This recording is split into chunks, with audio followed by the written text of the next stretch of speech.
Olá pessoal, está começando mais um conteúdo exclusivo para vocês diretamente do Japão, com as principais novidades que aconteceram no país até a data do dia 26 de dezembro de 2024. Hoje a gente deseja a vocês um Feliz Natal atrasado.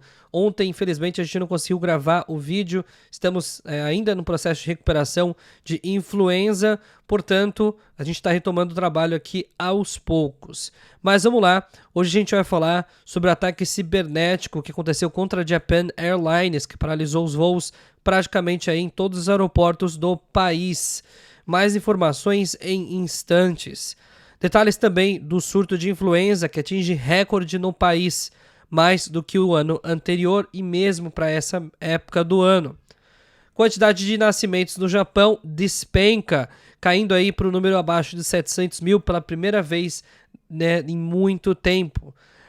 E mais detalhes também sobre a inflação do país, mais de 12 mil itens vão sofrer reajustes em 2025. Então, tudo isso e muito mais, já sabe, fica até o final do vídeo e já clica no botãozinho do like aqui embaixo, é o like da informação, mesmo com todos os problemas que a gente vem lidando nos últimos dias, a gente está aqui para poder ajudar a comunidade brasileira que mora no Japão. Então, vamos lá, começando pela primeira informação, hoje, muito caos nos aeroportos. Pois é, talvez você até seja um dos impactados.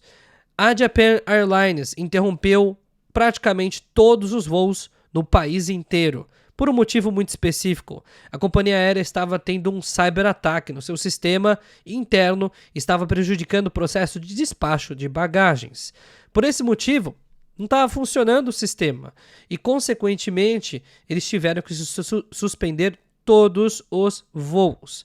Pois é, uma situação bem atípica. Grande parte dos noticiários abriram boletim urgente por conta desse caos, né? Os aeroportos, portanto, foram realmente muito afetados por esse motivo. Os aeroportos ficaram lotados o dia inteiro. Passageiros com voo internacional foram remanejados e passageiros com voo doméstico foram convocados a viajarem no dia seguinte. Então, a gente vai acompanhando aí as informações, mas, obviamente, não teve lugar para todo mundo para poder fazer os remanejamentos. Então, desta vez, quem escolheu a JAL para poder viajar acabou tendo muita dor de cabeça. É nessas horas que é importante você ter uma agência te apoiando, porque quando todos têm o mesmo problema, fica difícil você ter prioridade. Então, quando você tem uma agência te apoiando, independentemente de qual seja, é possível seguir caminhos alternativos na remarcação de voo e também na exigência dos seus direitos. E, antes da gente falar sobre os casos de influenza no Japão, eu preciso passar um recado sobre passagens aéreas. E um recado importante para você que quer fechar negócio nesse final de ano. Enquanto as agências estão fechando até o dia 5 de janeiro, a Ajisai abre o plantão de final de ano e estará aberta todos os dias, 26, 27, 28, 29, 30, 31, 1, 2, 3, 4 e 5. Todos os dias, sem exceção, inclusive no ano novo, para fechar negócio e trazer para vocês as melhores condições que vocês já conhecem. Então, você que tá aí tendo que esperar a volta das férias das agências no Japão, não precisa não. É só entrar em contato com a gente, manda mensagem no WhatsApp, DDD 11 930 30 01 se estiver no Brasil, ou mais 81 70 90 19 8826 para quem está no Japão. Então não perca, tem algumas oportunidades para embarque, mas obviamente precisa ter flexibilidade. Então não se esqueça que as oportunidades ainda estão para vocês. E vamos lá para falar sobre os casos de influenza em toda a região aí de Tóquio e também no país inteiro. Uma grande surpresa vem chegando nesse inverno. A contaminação por influenza foi muito mais rápida do que havia previsto. Isso porque, no ano passado, o índice de transmissão de influenza ele atingiu níveis muito menores do que este ano. A situação, portanto, nas grandes metrópoles, onde há maior aglomeração, é mais crítica. E, portanto, os alertas sanitários eles são amplificados nessa época do ano. Então, tomem cuidado com relação à questão da contaminação na proximidade com pessoas que não estejam com máscaras ou estejam tossindo, né, espirrando, né, ter contato com secreção, seja pelo ar ou seja através da pele ou de qualquer forma, pode acabar gerando aí dor de cabeça para você, literalmente. Família inteira aqui pegou influenza. Inclusive, eu ainda estou, durante a noite, febre 39, 40 graus.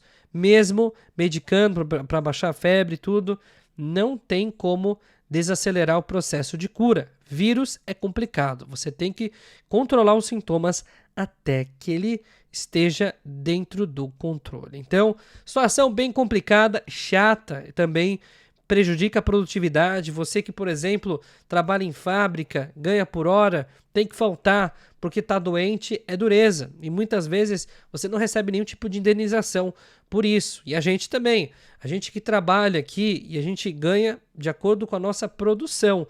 Então, se a gente não trabalha, se a gente não traz as notícias, se a gente, né, não consegue produzir, a gente também não ganha. Então, é complicado também. Então, agora a gente vai falar sobre a situação muito negativa com relação aos nascimentos no Japão.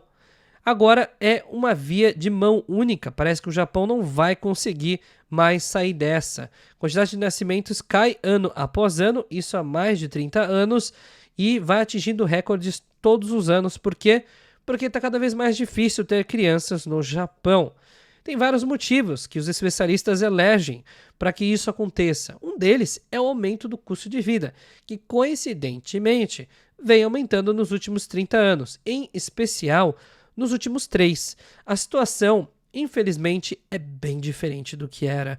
Você que mora no Japão há muito tempo, gosto de conversar com vocês que moram no Japão há 20 anos, 30 anos, por exemplo, porque vocês sabem do que eu estou falando. Combustível já chegou a custar 87 ienes.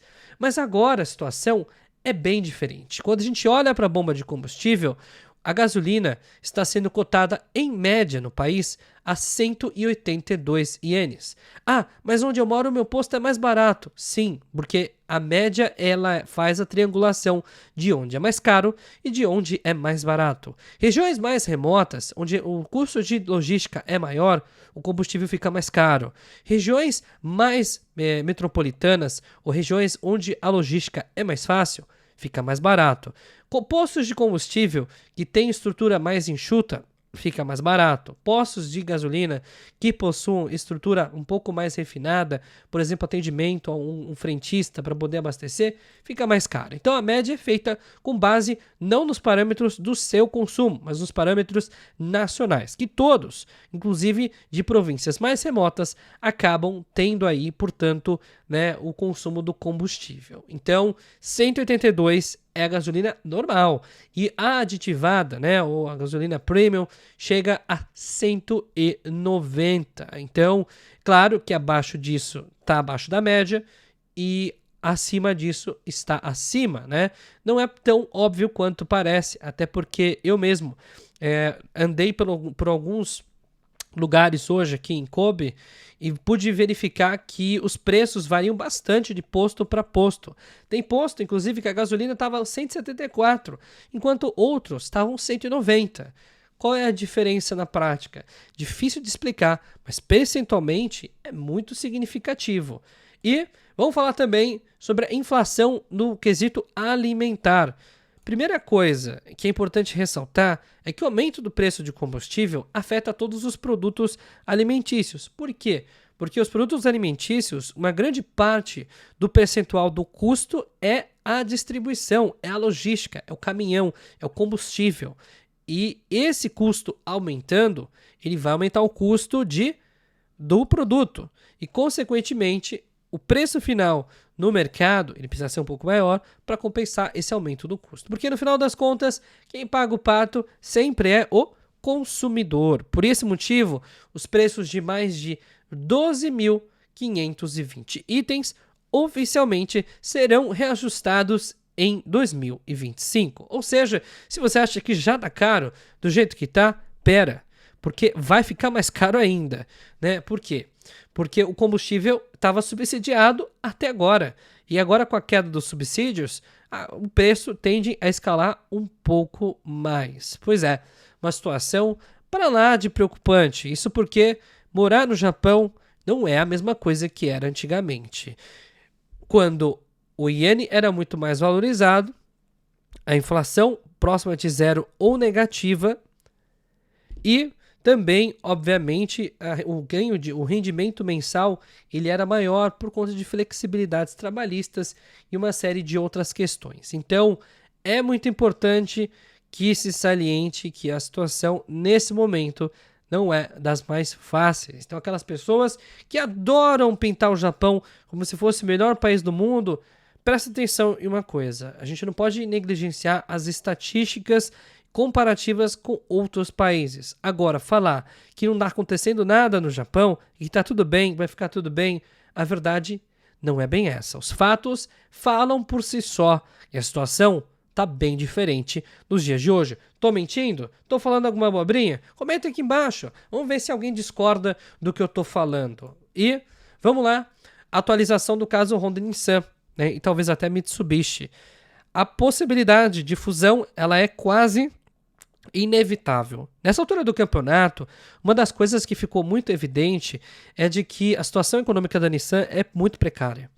E por esse motivo, não adianta mais negar a possibilidade de fusão. Isso está sendo tratado como fusão de uma forma, digamos assim, estratégica. Mas é verdade que é a compra da Honda, né? É a compra da Nissan pela Honda. Né? É um grupo muito mais saudável economicamente, comprando um grupo que, nesse momento, se não fizer nada, está à beira da falência. Né? Então as vendas estão caindo, os custos continuam muito altos, mesmo com um corte de mão de obra programado, isso não vai resolver a situação da Nissan. Uma das coisas que fica muito evidente nessa altura do campeonato é que os veículos da Nissan não têm atingido resultados do ponto de vista de venda esperados, seja no caso no Japão ou fora do Japão. Então a situação, portanto, é bastante preocupante.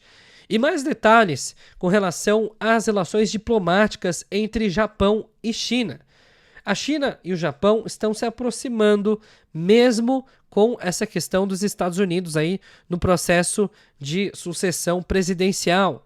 Né? O Japão ele fica meio que em cima do muro, principalmente nas relações comerciais. É um dos poucos países do mundo que dialoga em alto nível, tanto com os Estados Unidos quanto com a China, que é tratado também como um país de igual para igual, né? Não é, tem muitos outros países que dialogam com a China e com os Estados Unidos, agora de igual para igual, só o Japão, né? Então é uma situação muito clara nesse momento. A gente vem aqui acompanhando com relação a esse tema e evidentemente, né, a proximidade entre os dois países vai favorecer a economia japonesa. E uma atualização que a gente não poderia deixar de passar para vocês. Logo no começo do ano, a gente teve uma tremenda notícia desagradável e muito triste, mas que poderia ter terminado em tragédia. Aquele avião da Guarda Costeira que colidiu com o avião da JAL que estava pousando no aeroporto de Haneda, ele aconteceu, segundo as investigações, por uma falha do capitão do avião da Guarda Costeira, em que entendeu de forma incorreta os comandos da torre de controle. Ou seja, depois de ignorar os sinais de que ele deveria aguardar o pouso do avião da JAL e ter prosseguido ali, ele colocou não só em risco a sua vida, da sua tripulação, mas também de centenas de pessoas que estavam no avião da JAL que conseguiram evacuar com segurança. No entanto, a tripulação do avião da Guarda Costeira não sobreviveu e o piloto, ele, embora não seja talvez condenado criminalmente, vai viver com um grande peso.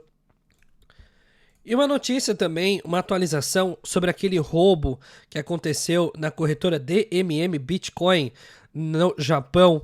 Né? Segundo investigações que foram feitas recentemente, o sistema da corretora foi invadido ou teve acesso indevido 100 vezes antes de ter os seus bitcoins subtraídos. Ou seja, não foi por falta de aviso, não foi na primeira invasão, foi depois de 100 tentativas, inclusive algumas invasões. Isso fica muito claro e que os sistemas de proteção, né, são muito vulneráveis e, consequentemente, esse sistema da Coreia do Norte acabou aí, no caso, se beneficiando das falhas de segurança dessa corretora no Japão. E lembrem-se, além de passagens aéreas e empregos no Japão, a J-Sai oferece visto japonês, certificado de elegibilidade, compra e venda de ienes e muito mais.